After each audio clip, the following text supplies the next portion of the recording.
Odd to Nightingale. ये नज़म जो है इसमें शायर बुलबुल से मुखातिब होता है। आए देखते हैं वो क्या कहता है इसमें। जॉन कीट्स की ये पोएम है, उसकी क्रिटिकल एप्रिसिएशन जिसको क्वेश्चन में भी तब्दील किया जा सकता है। द स्पीकर, बोलने वाला यानी शायर खुद है, ओपन्स विद अ डेक्लेरेशन, इस ऐलान के साथ नज़म को खोलता है, ऑफ हिज ओन पेन, जिसमें वो जिक्र करता है अपनी तकलीफ़ की। ही फील्स नम, वो गनूदगी महसूस करता है। एज़ दो he had taken a drug, जैसे कि उसने कोई मनशियात ले ली है। ओनली अ मोमेंट अगो, एक लम्हा पहले ही। Hears a singing of a nightingale, वो सुनता है एक बुलबुल की आवाज़। समवेयर इन द फॉरेस्ट, किसी जंगल से। And says that his drowsy numbness, और कहता है कि उसकी जो गनूदगी है उसके ऊपर इज़ नॉट ड्रॉसी। ड्रॉसी कहते हैं बेट ऊँगने को, नमनेस कहते हैं जैसे हमने पढ़ा गनूदगी, यानी उसकी ऊँगने वाली गनूदगी जो है इज़ नॉट फ्रॉम एनवी, वो इस हसद की वजह से नहीं है। द नाइटिंगेल्स हैप्पीनेस, के बुलबुल गा रही है और वो खुश है। Rather from sharing it completely, बल्कि इस वजह से कि वो उसके साथ उसकी खुशी में शामिल है। ही इज़ टू हैप्पी, वो भी खुश है। To hear the happy song of the nightingale, का खुशी वाला गीत सुन के।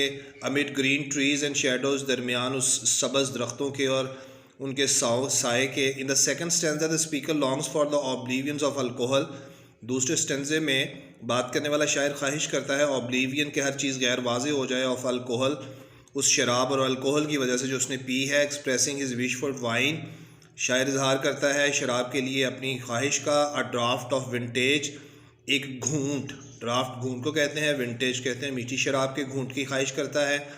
That would taste like a pieced dances, जो कि उसका जायका ऐसा होगा शराब का जैसे कि किसानों का नाचना होता है।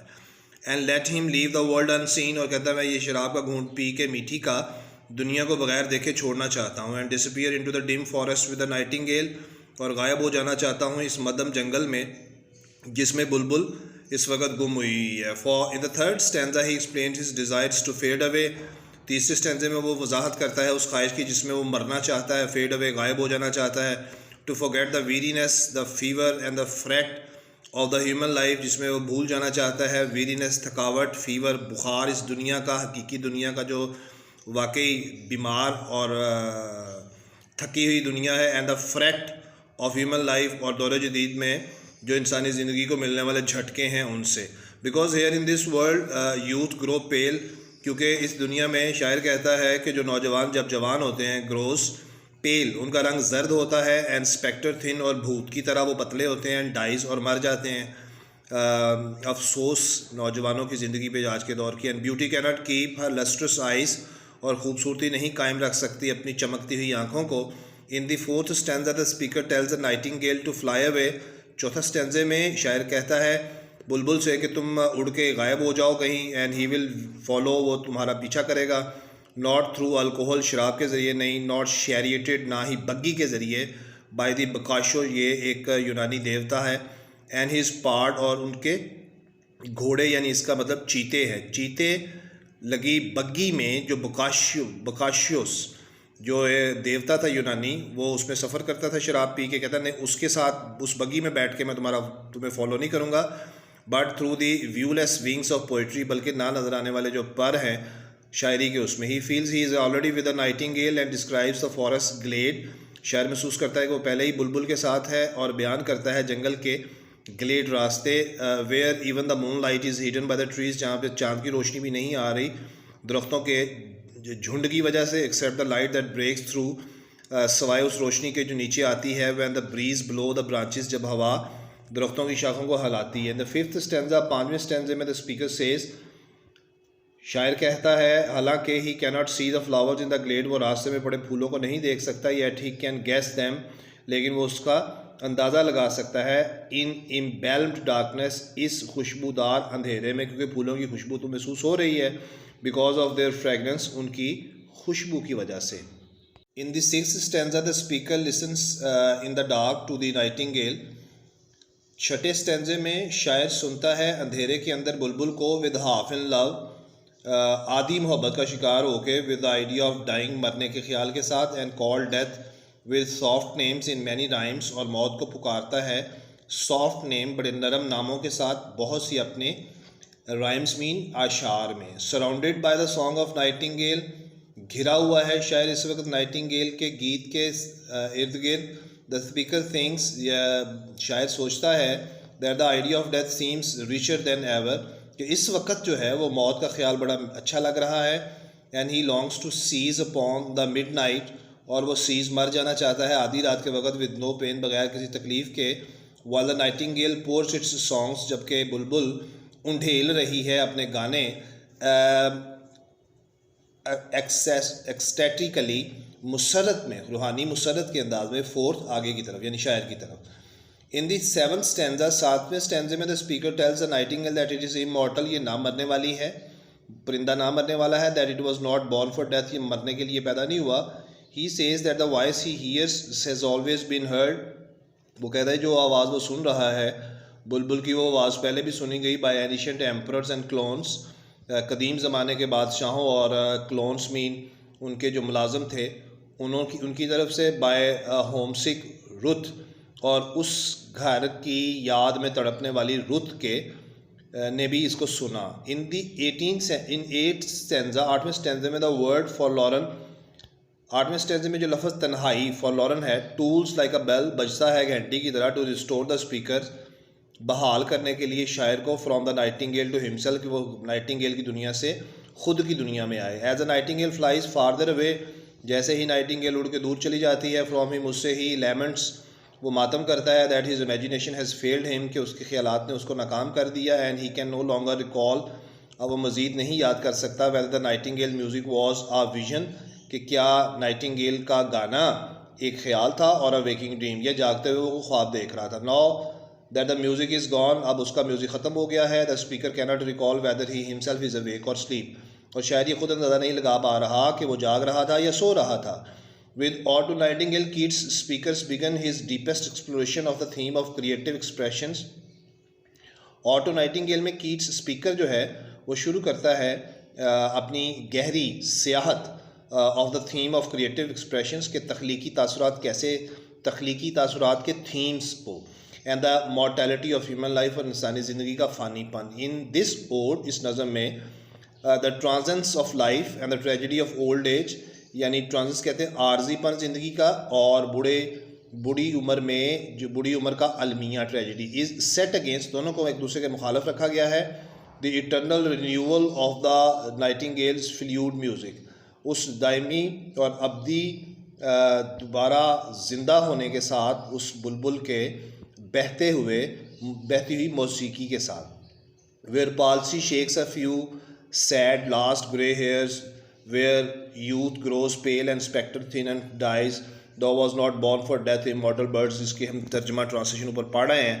द स्पीकर रिप्राइजेस, शायर हैरान होता है, एट द ड्रॉसी नमनेस, उस गनूदगी वाली नींद पर। He experience in ode on indolence, ये अपनी उसकी एक और नज़म ऑड टू इंडोलेंस जो है उसमें वो तजर्बा करता है इस गनूदगी वाली नींद का, बट इन इंडोलेंस, लेकिन उस नज़म के अंदर इंडोलेंस का मतलब भी गनूदगी होता है। That numbness was a sign of disconnection, उस नज़म में उसकी जो गनूदगी थी वो थी डिसकनेक्शन, उसको उसका राब्ता तोड़ देती है फ्रॉम द एक्सपीरियंस, ज़िंदगी की के तजर्बे से। Where in nightingale it is a sign of full connection, जबकि इस नज़म नाइटिंगेल में ये मुकम्मल राब्ते का की साइन अलामत है। As the speaker tells the Nightingale, जैसे ही शायर नाइटिंगेल को बताता है, बीइंग टू हैप्पी इन दाइन हैप्पीनेस, तुम्हारी खुशी में मैं भी खुश हूँ।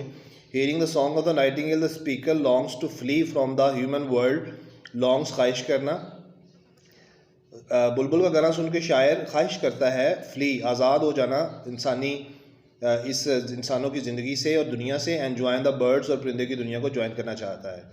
ही first thought is to reach the bird through alcohol, वो परिंदे की दुनिया में जाना चाहता है अल्कोहल की मदद से।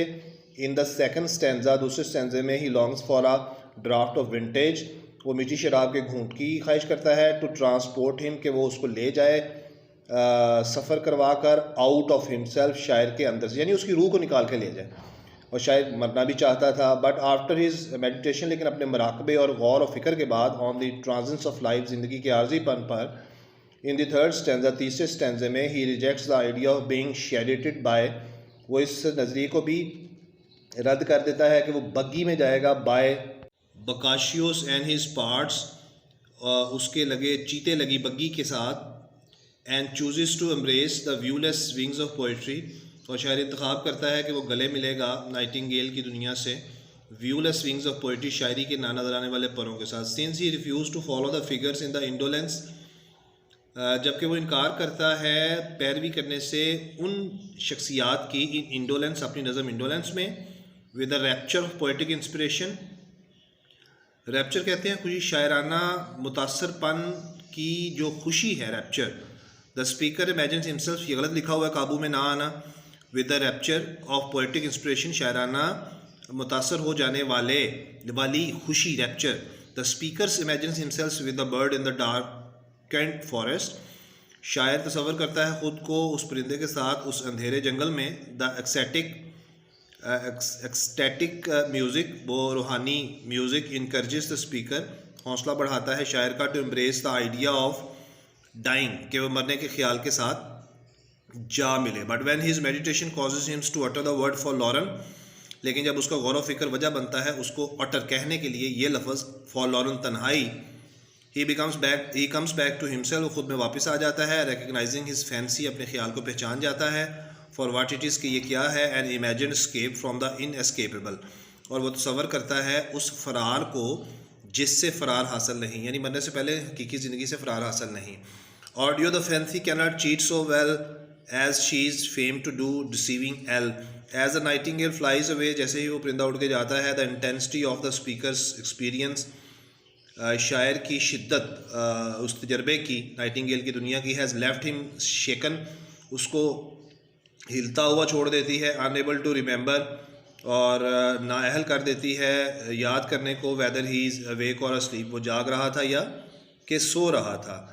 Like most of the other odes, दूसरी ऑड्स की तरह, ode nightingale is written in 10 line stanzas, 10 लाइनों के स्टैंजा में लिखी गई है। However unlike most of the other poems, दूसरी नज़मों की तरह, it is metrically variable, metre के लिहाज से ये वेरिएबल है, though not so much as ode to Psyche की तरह से नहीं है। The first 7 and the last 2 lines of each stanza are written iambic pentameter में लिखी गई हैं।